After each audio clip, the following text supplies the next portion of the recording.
Your favorite sportsbook, BetUS.com, is back for our 28th year of NFL action. With the industry's biggest sign-up bonus of up to 200%, BetUS offers our members the opportunity to cash in on all your favorite sports, including NFL, NBA, MLB, and more. We've also got hundreds of new casino games, including the coolest new European slots, and our live dealers are waiting for you at the table. Sign up at BetUS.com today to get into the action. BetUS, where the game begins.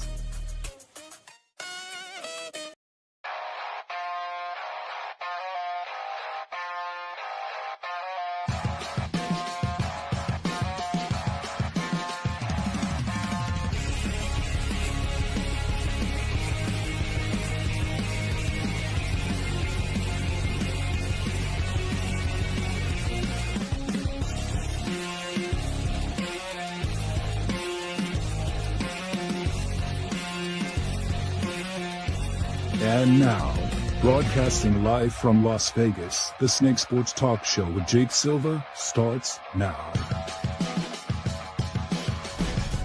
Here we go, ladies and gentlemen. We finally made it to a fantastic Friday on the Snake Sports Talk Show. Boy, was my blood boiling from last night, and I came in ready and energized here in the show today. Wherever and however you may be watching and listening, thanks for making us part of your day here on the Snake Sports Talk Show. Boy, I got a lot to really unload and kind of get off my mind after what I just saw from last night. Seemed like a lot was going well, but then all of a sudden it just took a different turn. Plus, got a lot to talk about. Rookie mini camps, by the way, have opened up. We know at least a lot of the veterans in the NFL, they've also had their small mini camps. And I got a lot to say about some of the rookies that I will be breaking down here for you. But there's a lot to really kind of talk about from here. So let's start off in the NBA first, because you could just see and you could just tell that the Golden State Warriors are missing Steph. Here's also another thing that's also interesting. If you noticed on Jonathan Kuminga, did you realize that his game changed when Steph was not on the floor? So Steph, and what a lot of people did not quite realize, is that when Steph is on the floor, there's your points, there's your shots, and then not to mention they got to play off ball. And Jonathan Kuminga can't even do that. He's kind of standing around there and is just having a hard time really just kind of reading the floor. Whereas when Steph is not, of course, that's going to be hard for the Golden State Warriors, because now you have to put a lot of your faith and trust in Draymond Green. And Draymond was literally looking like he's about to throw himself out of this game and throw himself out of this series. So Draymond Green, we know, as much of a presence that he is, as like kind of being that enforcer, when Steph is not up there up onto the floor, somebody's now got to be the next guy to lead the team. And we know that there's been question marks with as far as Draymond Green and what he is capable of. But at the same time, too, Jonathan Kuminga, his game has changed when Steph's not on the floor. I started to see him play better. He plays better with confidence. And I think that's kind of the reason why it doesn't really quite work out with Jonathan Kuminga and some of these youngsters on this Golden State Warriors roster. So I think if you're Kuminga, I would probably be going elsewhere. But at the same time, I just kind of look at this whole thing, and it was really clear. I mean, Minnesota was going to bring physicality. You knew that right off the bat. But when you watch Draymond and you watch the rest of the Warriors roster play the way that they were, I mean, it was clear. They missed Steph. And Steve Kerr, I think, kind of said it best. You know, Jonathan Kuminga, his game changed. And the minute that you have Steph up off the floor, somebody's got to be able to take the initiative. And Golden State was missing that one catalyst on their roster. So at Minnesota, you're going to be in good hands at this point if Steph is not in the rest of this entirety of the series. So, but that's the good news. But the hardest part is for Golden State, eventually they're going to have to break this thing up because they're going to have to try for something new. You can't be just hanging on to this thing for far too long. And now all of a sudden, injuries now start to pile up, inconsistencies from their youngsters. You're going to have to blow this thing up. So it is interesting to watch Golden State throughout the remainder of this entire series, but it was very clear Minnesota came in physical, and Anthony Edwards. And listen, I know a lot of people kind of throw this belief that Jason Tatum would be the face of the league, but I'm watching Anthony Edwards and his energy, his style, and the type of gameplay he has screams face of the league. Because with Jason Tatum, here's the problem. The Celtics find themselves 0-2 in the series. And yet when you got to rely on Jason Tatum late, Jason Tatum folds. Faces of the league can't fold late in games. They can't. Those are always the most heroic, memorable moments that every basketball fan would argue is the best moments. That's what claims you to be the face of the league. You cannot fold late. And that's what Jason Tatum does. With Anthony Edwards, he gives you exactly that energy and consistency and style. But would he take on that role? That is the question mark. But I just see everything in Anthony Edwards' game. Physicality, shots, buckets, time of possession on the floor. I just see it all. And you're just witnessing it all in front of you. So I just think Golden State, I don't know how long that they could keep this up, but I think it was very clear Minnesota came in with the game plan, and I love Chris Finch, the coach. I think he's having that upbringing just like Denver with Mike Malone at the time, and I think this is kind of Chris Finch's moment. This is Minnesota's moment, and it looks to be Anthony Edwards' moment as well. So my blood was boiling last night because everybody knows me as I'm a diehard hockey fan. I love hockey. I also have my hometown has a hockey team, the Vegas Golden Knights. You've heard of them. But I was not pleased last night. And I honestly thought it was great all the way until you got into overtime. So, listen, hockey games, especially when they're best of sevens, are so massively physical. It's hard. The Stanley Cup is the hardest trophy in the American sports. It is. In all of sports. It's the hardest trophy to claim. I know everybody wants to make this argument. Well, there's the Lombardi. Yeah, I know that football players put themselves under duress, but it's only for one game. It's not necessarily for a 7-game series where you have to constantly feel beaten and battered and you're having to go back and forth. Well, the NBA Finals, you're going to get hand checks. You're going to get some physicality, but not to that point when you're on the ice. Well, baseball is just a classic. I mean, it's more of a mind game than anything else. So I thought it was entertaining all from the beginning, but I'm watching it up to the end. And right now, Edmonton leads 2-0 in the series. And that could not have happened if you're watching late in that game and the Golden Knights were trailing 3-2. But then it was all up to, and I thought it was a tremendous, beautiful connection between Jack Eichel and Victor Olofsson.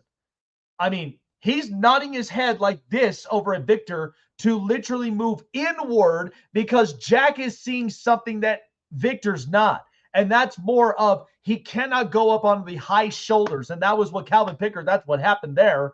And then you also had another defender up front. So once you got that pass accurate and smart, he gets it up, and then there's the goal. Golden Knights end up getting momentum back. But then it wasn't until they ended up tying it up, and they needed that crucial shot. And then that's where Alex Pietrangelo came up with that clutch shot to tie the game up. So we go into overtime. Okay, and Vegas is feeling themselves. Okay, it kind of seemed like they were falling up off their skates all throughout the series already in 2 games. Nobody's keeping up with their skates. I think part of it is, I've lived there my entire life, and whenever it gets heated, I would think some of that would affect the ice. So you've got guys sliding back and forth, not even keeping up balance on their skates, and it looks embarrassing. Passes are not being connected. It just seems to me like the communication's off.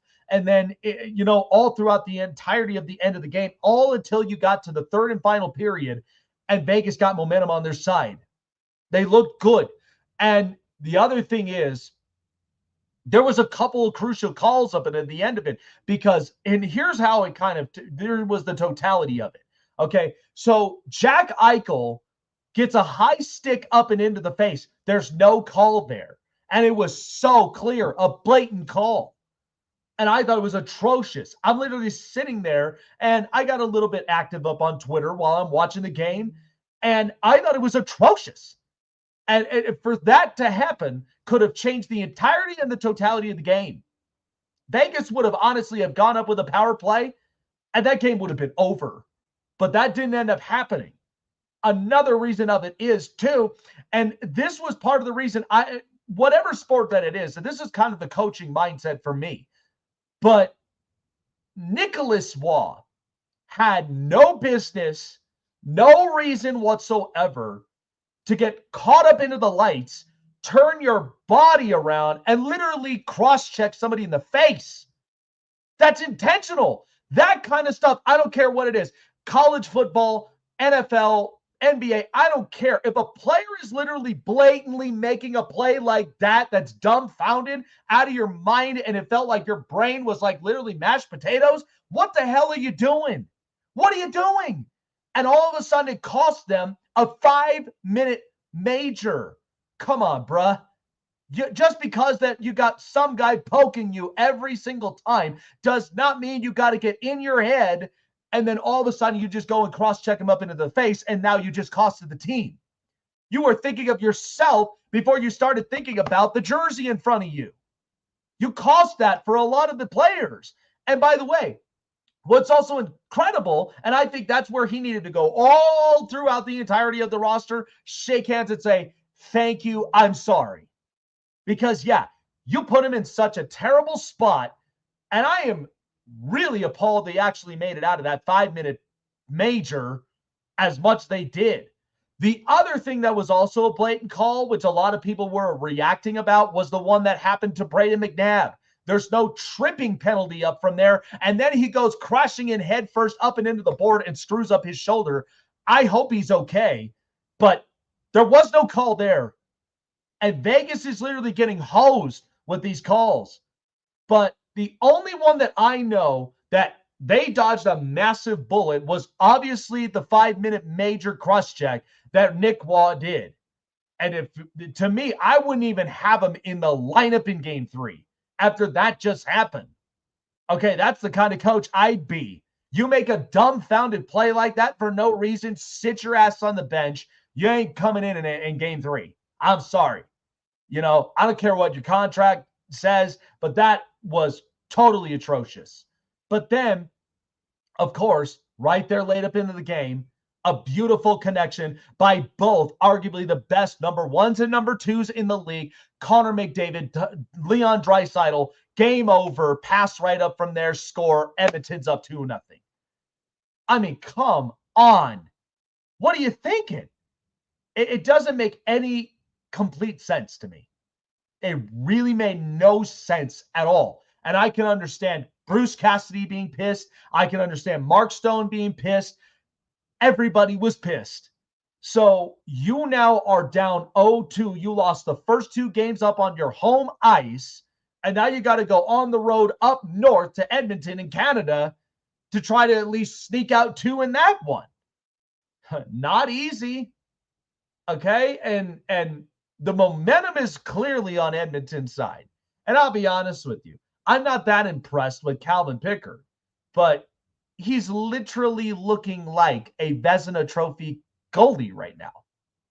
But that's just one of the stuff that the Vegas Golden Knights need to get together, because I thought that was such an atrocious play that now cost you a 5-minute penalty.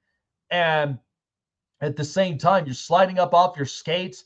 Connections and passes are not going through. Not to mention, how many opportunities again did they have it to at least bury the puck behind the net?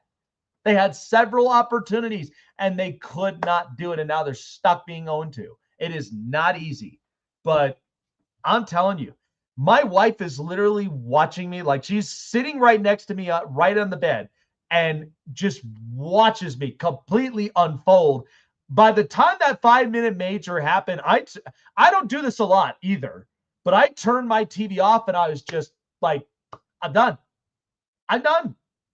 Like, I feel a lot like those coaches. But again, it just was so blatant. It was atrocious. And it was just like, bruh, why? What are you doing? They find themselves in a tough jam right now, 0-2, going up into Edmonton. And I hope that they figured that out.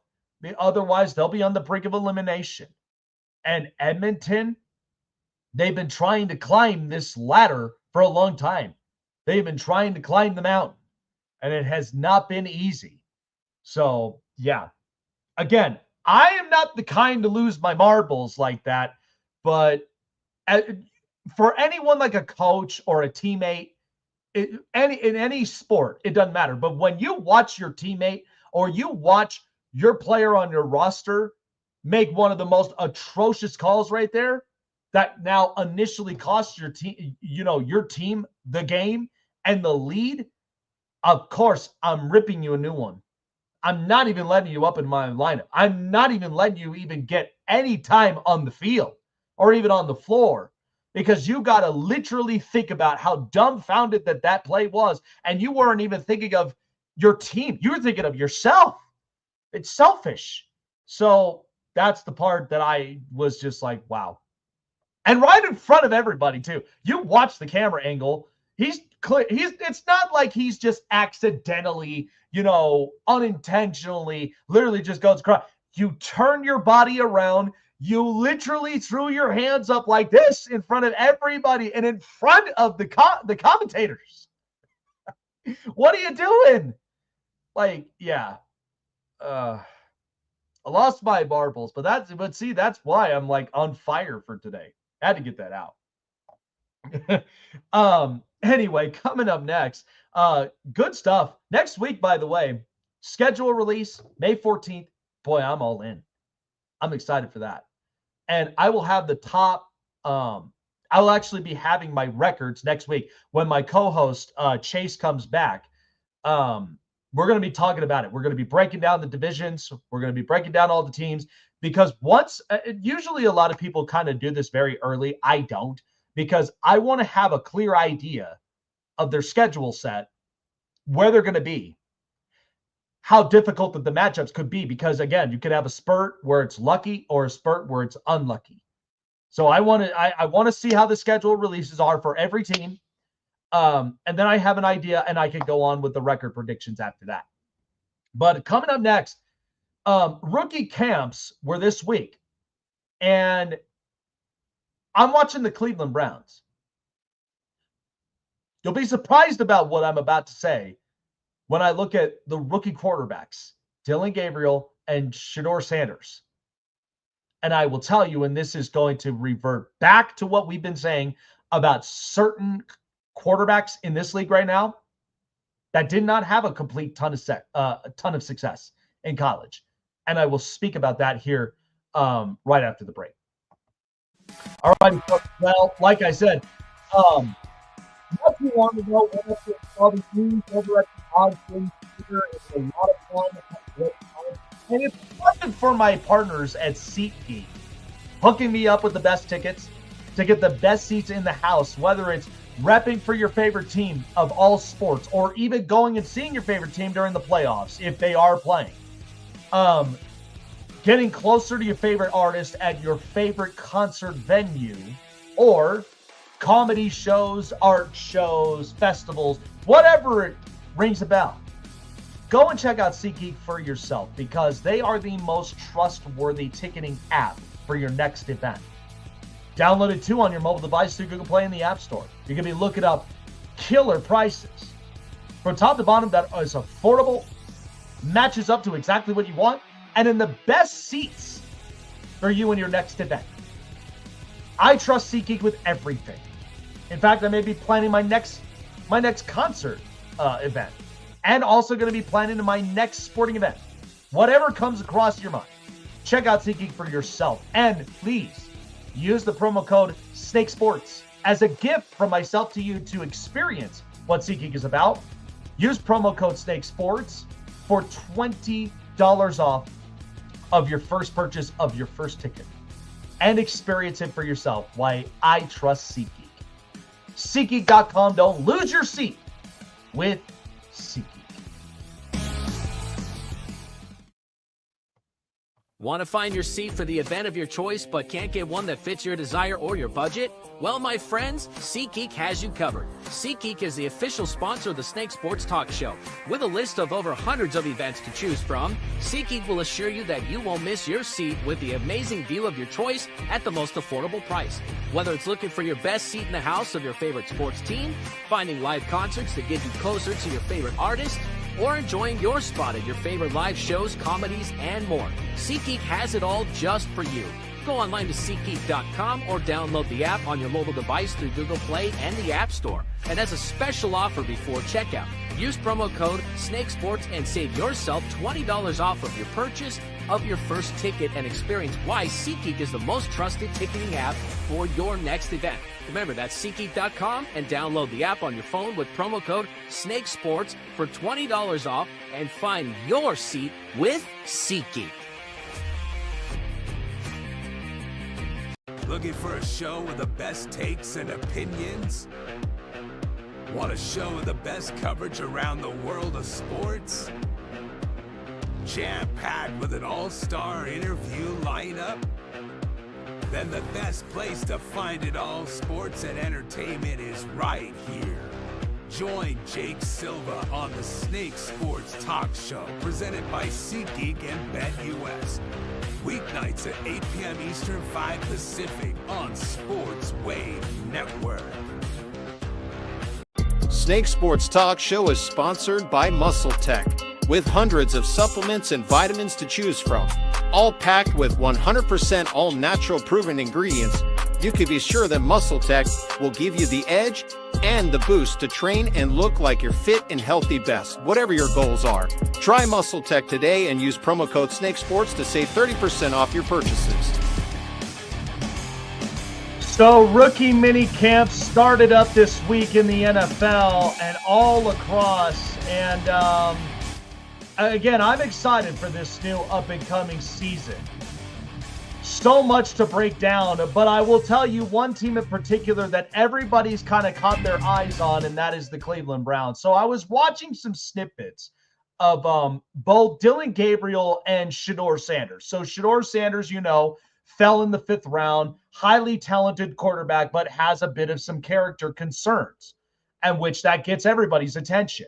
So, and the other thing is too, and I this is why I don't ever, tune in to most of these kind of these like lopsided networks. And the only reason of it is because they pay close attention to certain agendas. I don't. If it's not talking about football, I'm not going to entertain it. I'm not interested. So I'm watching both these quarterbacks. And Dylan Gabriel's a lefty. Shedeur Sanders is a righty. But I'm watching both of them. They're not in pads, but I'm watching them with their accurate throws. And many people were concerned about what is the deal? Why did Shedeur Sanders fall that low? Well, a lot of that was, like I told everybody, it was a humility factor because his character turned a lot of people off. And I know that obviously with his dad, it may have worked for him, but it wasn't working for his kids, which is why Shiloh went undrafted, signed with the Buccaneers, and then fired his dad as the agent and had to go and hire a new one. So Shedeur Sanders, when I ended up watching it, oh my gosh, it was just screaming, why didn't the San Francisco 49ers take him? Why didn't they take him? Because you're dealing with the Brock Purdy situation, and I guarantee you, you are not settling for more than $50 million a year. You are not doing it. I'm sorry. I like Brock Purdy, but Brock Purdy doesn't move me as that great quarterback type. Like you're going to throw him in with Mahomes and Burrow and Allen and Lamar. You're going to throw him into that conversation? I don't. Because I don't see a lot of the physical gifts that he possesses as an athlete. Sure, he can be mobile and run, but outside of that, I don't see a whole lot of it factor. So with Shedeur Sanders, I was watching a couple passes, and these were accurate as hell. I was very, very impressed.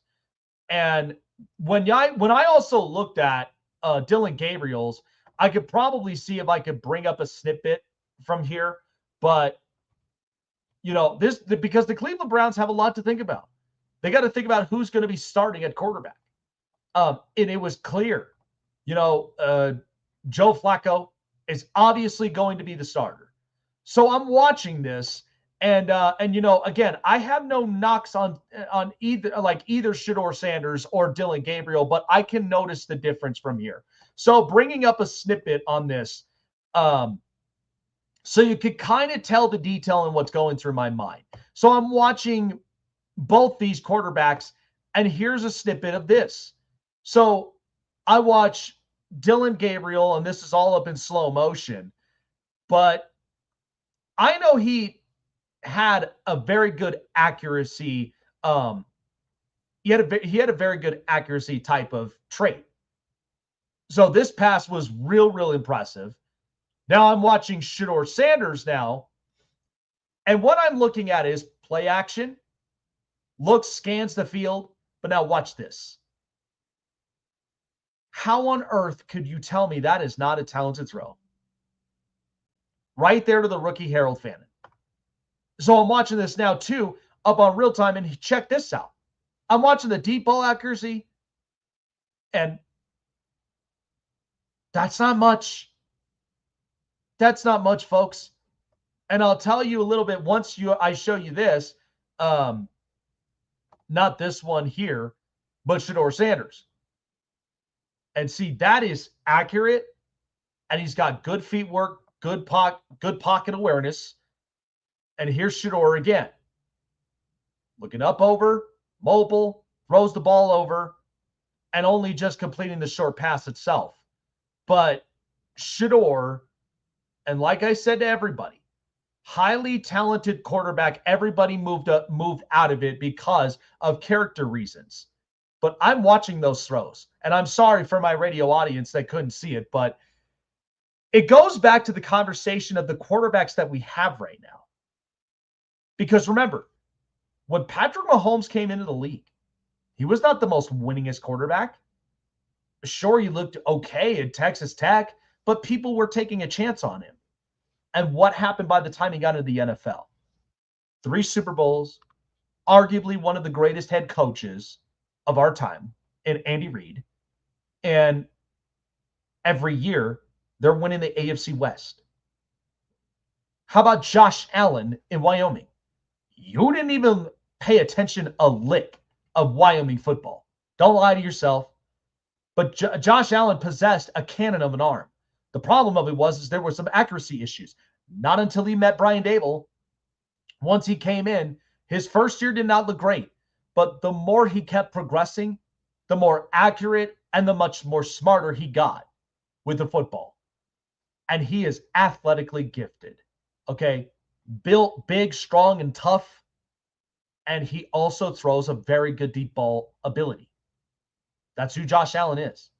Okay? Justin Herbert, by the way, not even a winning quarterback at Oregon, but yet so widely, highly talented.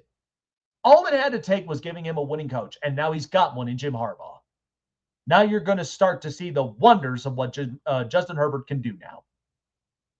All it takes is adjustments. So for Dylan Gabriel and for Shedeur Sanders, I kept hearing this whole talk about Dylan Gabriel. He's a winning quarterback. He was a winning quarterback at UCF and Oklahoma and Oregon. Regular season stuff is cute and all. But when you get into the playoffs and you get into the bowl game, totally different atmosphere. I mean, you just watched the playoffs last year. Oregon got roadhoused against Ohio State because Ohio State was pissed. They were prepared. They didn't care if they lost the Big Ten championship. It didn't matter to them. They were going there to win a bowl. Like, they went there to go and win the Natty. That's what Ohio State and Ryan Day, that was the objective, and that's what they were proving. And they did it. And Dylan Gabriel, I mean, that looked rough. Defenses was clearly cluttering everything. And then there's Shedeur Sanders, who a lot of people are like, well, he got the program back up on their feet, but lost a bowl game, lost the important games, but yet so highly talented. And I just watched those throws, okay? And you cannot tell me the accuracy, the touch on the football, that doesn't scream to you highly talented quarterback. I don't know what does. Because, again, we get stuck on this winningest quarterback in college. That gets out of the conversation by the time you're in the NFL. It does. All that stuff, all those accolades get thrown away. You're in the NFL now, pal. Welcome to the NFL moment. Okay?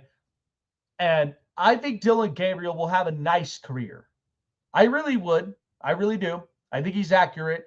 But there are going to be some points that I really do want to see if he is all that. Because there's parts of it I watched up in college that I think he was very accurate. I think he could distribute the ball well. But then there's parts of it I question deep ball. I question some of those things. I'm not looking at, well, he won a lot in college. I'm not paying attention to that. Because nobody gives a rip about that in the NFL. They care about, what is your style? Are you athletic? Do you read the pocket well? Do you read a defense? Are you comfortable in that pocket? Can you literally make a quick decision like this? That's what I got to watch and see from Dylan Gabriel. But with Shedeur Sanders, I just watched it. I mean, you watched him have a terrible offensive line in college with Colorado and yet possess a 74% completion percentage. Super wildly accurate and highly talented. And I just watched him throw a couple really good balls that I felt screams highly talented. If he could get this right with Kevin Stefanski as his head coach, watch out. I think Cleveland would be onto something. But a lot of people like to drain Cleveland down the toilet because, what? Previous irrelevancies? I mean, I love Kevin Stefanski, 2-time coach of the year. Like, why wouldn't you love that? And at the same time, Andrew Berry's not an idiot. So I think part of this whole experiment is, number one, what they solidified, they don't draft first-round quarterbacks well. That's one. Number two is, you're better to go with that many quarterbacks than no quarterback at all. Look at the rest of the league. 65% of the league miss on franchise quarterbacks. 65. Okay? And then, not to mention, there was 1 year where there was 60 quarterbacks that started. You need to have an emergency quarterback. You need to have the ace in the hole in case if that happens. So it's not a bad idea. But I'm telling you right now, when I look at that battle between Dylan Gabriel and Shedeur Sanders, I think you're going to figure out and you're going to find out for yourself. Okay, I'm not looking at it from a character standpoint. Okay, what you do personally is your business. I don't care about that. But all I know is your talent on the field is what's going to be crucial, especially for a business I have. We will figure out a lot of that stuff. But you got to come in prepared. You got to come in talented. You got to come in a lot of different shapes because that's what it's going to require, even in a business like the NFL. But I guarantee you, you're going to watch very quickly and very closely why Shedeur Sanders, between him and Dylan Gabriel, he will win that job. And I think, truthfully, he will be wildly the most talented quarterback that a lot of teams passed up on, regardless of character stuff. All right, time for the news. This is the hot press.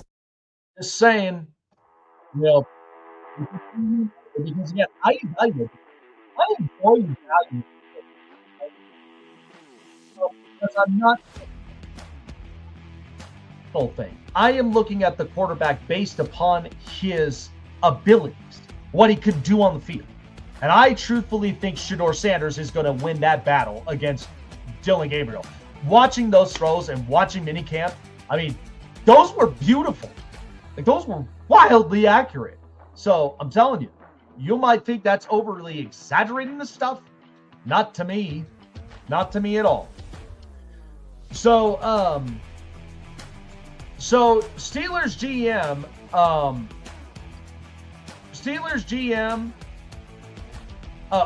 Omar Khan basically came out and was talking about the George Pickens trade, and we talked about it yesterday, but mentioned that the Pickens trade made sense for everyone.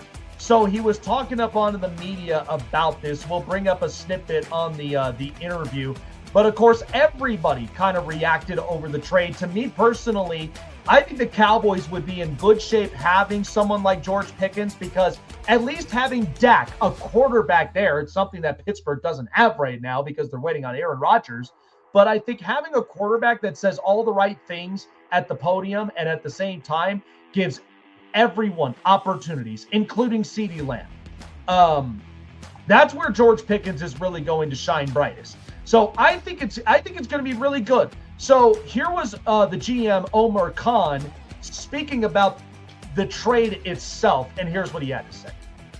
You know, the trade sort of happened quickly. You know, we had some people inquire during the draft, nothing that really made sense, and Cowboys reached out. I don't really remember what day it was, but earlier this week, and you know, they gave us they proposed something that for us to think about, and you know, we had conversations internally. You know, I also had some conversations with George's agent Dave, who I have a good relationship with, and you know, we discussed where things, I guess, have been with George, where they are, and you know, where things could go with George, and you know, this trade makes sense for everyone. But here we are, and I'm happy to take any questions. Did he want to leave? He never asked. If you're asking on, I was never asked to. I was never told that he wanted to leave. No. Omar, you guys have been pretty supportive of him throughout his 3 years here. How did you get to the point where him going somewhere else turned out to be the best course of action? You know, we just kind of talked about it. You know, lots of serious conversation, honest conversations, and we just felt that a fresh start for both sides. So that was the whole deal. And again, it's always good to have a change of scenery no matter where you are. But I think it was the right idea at the end of the day, because George Pickens was just not happy in Pittsburgh. And a lot of this is because Mike Tomlin wanted him out of there. And at the same time, too, you know, teams laughed at the idea of bringing in George Pickens into their organization, but not Dallas. And so Dallas is going to have stuff to prove, because ultimately you're trying to prove Dak Prescott, this is the year, because next year there ain't no more guaranteed money. So you got to make it work any and every way that you possibly can. So that's the stuff that we know that he's got to work that out. But in the end, the Pittsburgh Steelers would have 12 draft picks. In my opinion, like I said, if you go into next year and you trade away TJ Watt and give you an overhaul of the picks, I could really solidify my entirety roster right there, just from there. But Pittsburgh fans, of course, don't want to listen to me. They want to tune me out. They want to basically put wanted signs all over and all the street corners in Pittsburgh. So, but I'm not saying like that ain't crazy. I mean, just think about it. Still staying into the AFC North. So, General Manager Andrew Berry of the Cleveland Browns was basically talking about the possibility of Nick Chubb, the running back, coming back into the Cleveland Browns organization. And what was basically being told is that it could be unlikely for Nick Chubb to return back to the team that drafted him. And the Cleveland Browns, I mean, they've had several conversations about this in the past. And so Andrew Berry, we're bringing up the interview up and on this, but was basically telling this on 92.3 The Fan, explaining about the idea of bringing back Nick Chubb. And so here was the interview that happened here on 92.3 for my radio, for my audiences. I apologize to my radio listeners here, but here was the interview from here. Have you talked to Nick Chubb recently? Certainly kept in contact with him and his reps, leading into the draft. So depending on what you say recently, yes, but we haven't really necessarily been in strong communication after the draft. So you can't rule anything out with him coming back? I wouldn't rule anything out, but I would say that it's probably increasingly unlikely. Like we do have, two young guys that we liked. We think Jerome plays a role, and it's basically kind of maybe seeing how the roles shake out and, in the running back room. Look, you're never going to rule out someone, as near and dear to our heart as Nick. And I would expect him to take another step, being a year removed from the injury. But I'd say it's maybe a return is less likely, at least in the short term, with us. So there you go. Again, Cleveland's got other ideas. And here's the thing. They did address this to where they got both Quinshon Judkins and they got Dylan Sampson, who I am very excited about that backfield. Because what that's going to instill, play action plays. That's also going to instill running in the trenches, because that's what Kevin Stefanski really does like in some of those spurts. We remember this when he was an offensive coordinator in Minnesota. That was kind of the similarity that they were putting together. So with Nick Chubb, I mean, at the end of the day, Nick Chubb's going to get signed somewhere, but it is a risk. And the one thing that you are trying to do if you're an NFL franchise is that you're not looking at long-term with someone like Nick Chubb. You are looking at a short term of somebody that can come into the rotations, and he's very good at that. But I think the broken foot, the ACL injuries, and not to mention like just the constant knee surgeries that he's had is a big concern. And then once he broke his foot, it was becoming even more growing concern. I mean, not to the point of like with what like J.K. Dobbins, but it was about along the lines. And Nick Chubb is very, very talented. I think he'll find a home somewhere. There are some serviceable teams that are out there that are looking for rotational guys on their run game. So I think Nick Chubb will basically find a spot somewhere. But for Cleveland, they got other plans and they got other ideas at the end of it. So talking about this, we go back to what happened in the NHL in Game 2 against the Edmonton Oilers and the Vegas Golden Knights. So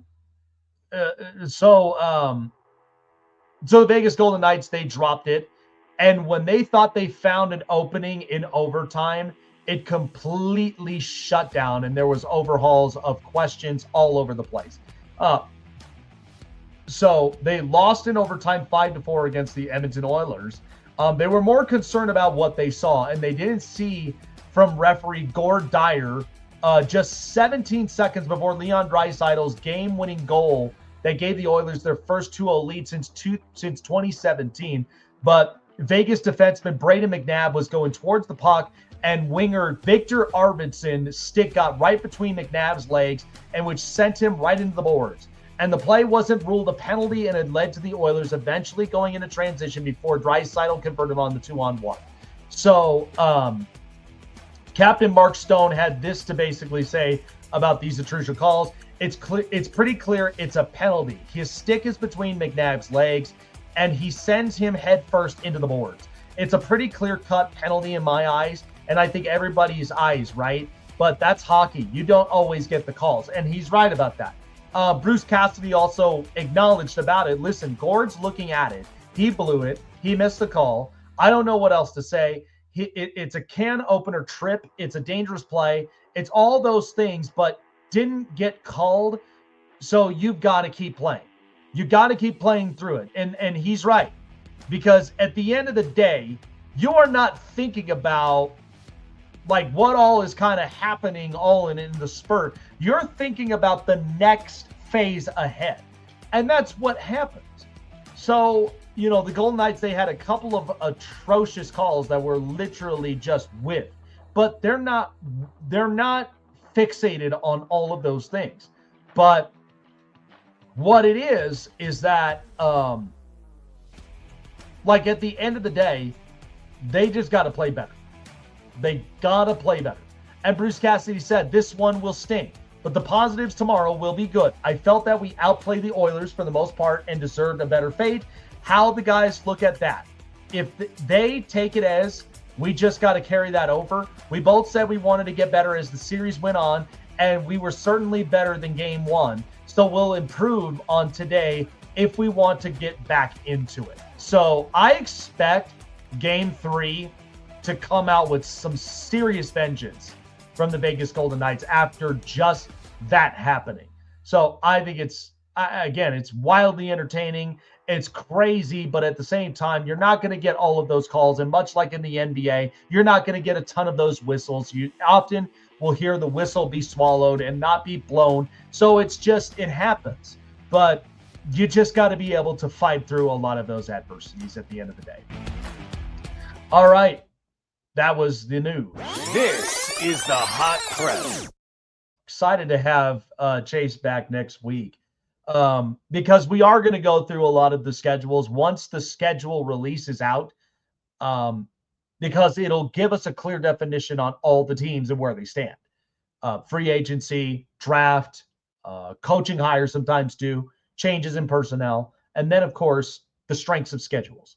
Those are the ones that people are often going to overlook and they're going to evaluate. So I think about this. So like I said with Major League Baseball several times is, to me, you got to, this has been a time of adversities. And yet, one player in particular, you lost a player due to injury for the entirety of the season, and you got first base open.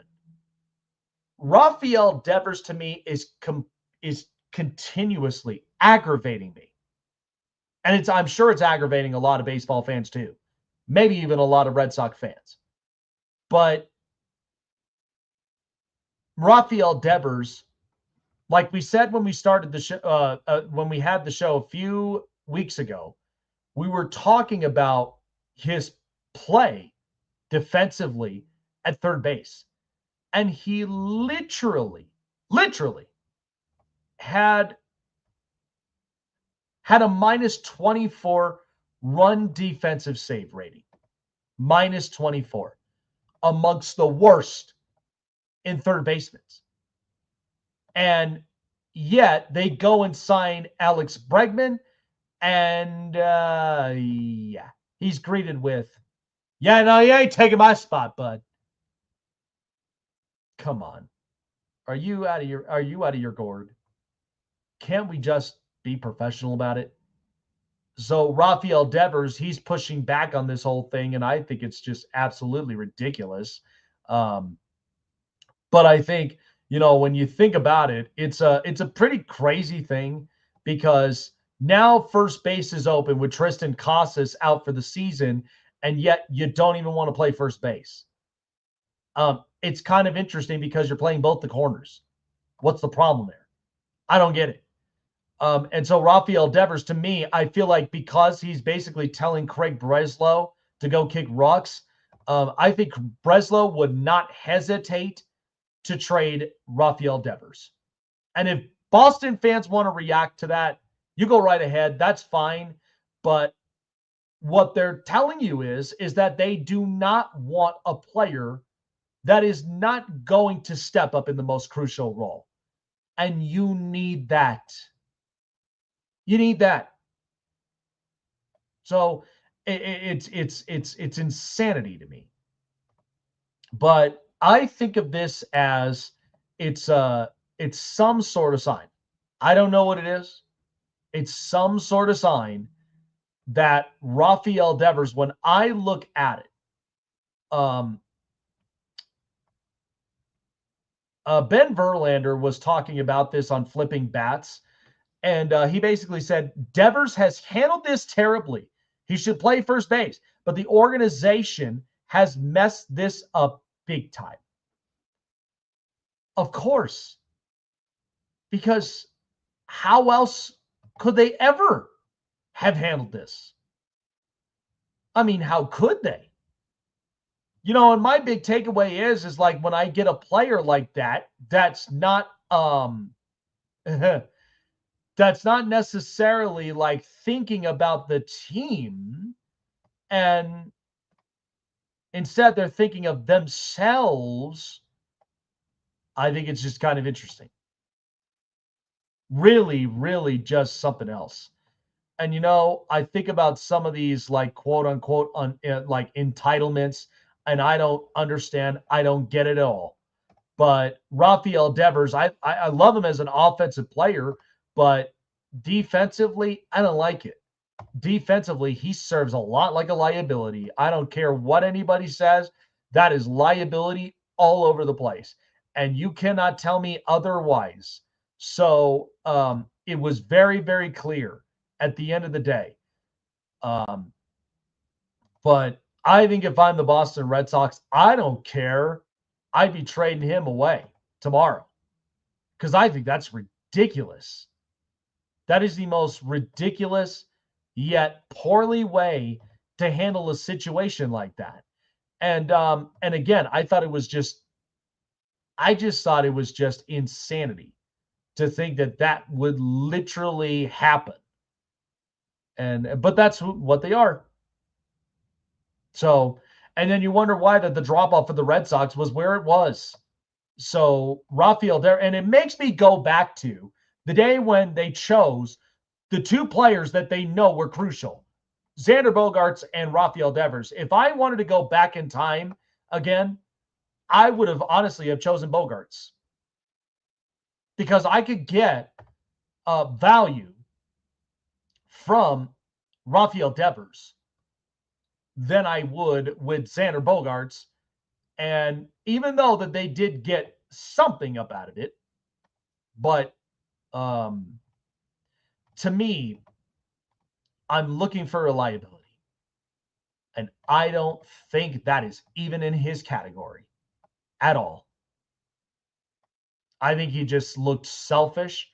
I think he handled this piss poorly. And at the same time, I wouldn't be surprised if he gets traded. And if I'm Boston, I'd be trading him tomorrow. I know Boston fans are probably going to rip my head open or whatnot, but I don't care. I am the kind that I'm just like, look, aside from just your really good offense, aside from all this other stuff, you are a defensive liability at third base. This is why we signed Alex Bregman, for this reason. You've got to cut down on those defensive runs given up. You got to cut down on it. And by the way, first base is not a bad idea because think about some of them. They actually enjoy it. And they're also very powerful offensive guys in the lineups. So why not do it? Why not? It's all, the ball's in his court. That's all I can really say up from there. So thinking about it, about the college football season a little bit, just while I got a couple minutes up from here. The quarterbacks for next year are going to be much better than this year.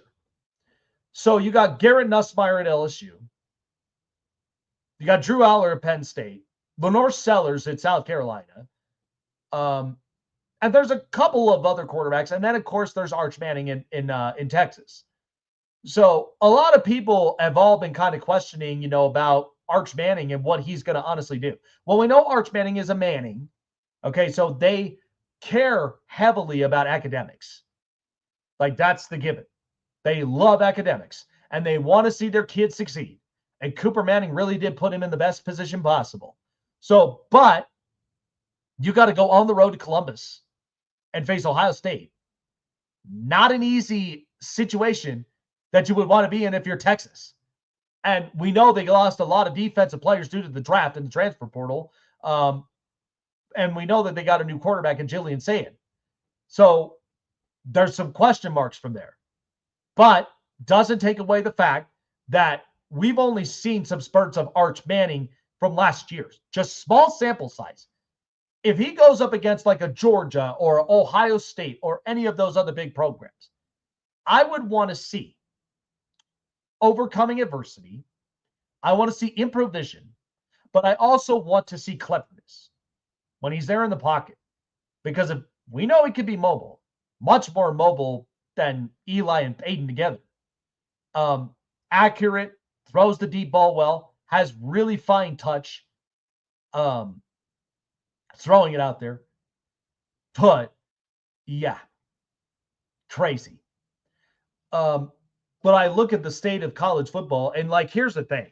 I know not a lot of people are really sold on Drew Aller, but what Drew Aller does possess, though, is he is a serviceable enough quarterback that will help Penn State to win games, because we know they figure out defense very easily, which is why I picked them to have an upbringing much like Michigan and Ohio State in these last two national championships, because Penn State and James Franklin, they needed to figure that out.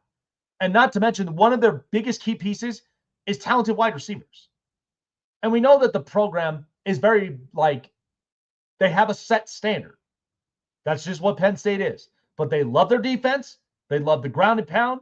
And you've got a quarterback capable of throwing the football. You just got to be able to distribute the weapons. We know that they're going to be without Tyler Warren, but that's not a quote-unquote heavy hit on their offense. It's not. They'll figure it out. But I think the college football season is going to be interesting. So it's fascinating to me with a lot of these other quarterbacks, because who knows what Lenore Sellers might look like in South Carolina. Might look a lot better. Not to mention DJ Lagway in Florida. If Billy Napier could put 2 and 2 together, Florida could be really interesting. They could look really nice. And DJ Lagway has a lot of potential there. But there's just so much to really look forward to. I'm looking forward to Dan Mullen and UNLV. I'm looking forward to what most teams are going to basically look like, whether they made it or they didn't make the playoffs last year, whether it's an uprise or a drop-off. But the quarterbacks this upcoming season will be a lot better. I promise you that. It'll be a lot better. I think Garrett Nussmeier does kind of have the hot hand up from here. But there may be other quarterbacks we don't know about, which is also the surprising thing, because remember K. McNamara in Iowa? Remember, Illinois may look solid. So there is a lot to really look forward to for the next up-and-coming season. Good stuff. Appreciate all of you guys for being here all week long with my solo self. But we get our co-host back here next week. NFL schedule release, May 14th. Circle your date, because I already did. I'm already ready to roll up on here. I got my popcorn ready. I cannot wait for all these NFL. We appreciate the love and support, you guys. And like I said, the new Facebook page is live and online for you guys to go and follow the page. And also like, follow, and subscribe to all the other social medias wherever you guys find your podcasts. Roku, iHeartRadio. We're all over the place, baby. And we are continuing to be all over every single stinking day for everything all sports. Appreciate all of you guys for a fantastic week, and we will see you guys next week with a full lineup and hopefully some more interviews to come along the way, guys. Appreciate for you guys hanging out with me all week long. Take care of yourselves. Enjoy the weekend. Happy Mother's Day, by the way, to all of the fantastic mothers up out there, far and wide. It is your special day, and we celebrate it proudly with all of you. Appreciate it, guys. Take care of yourselves, and we'll see you guys next week on the Snake Sports Talk Show. Take care, everyone.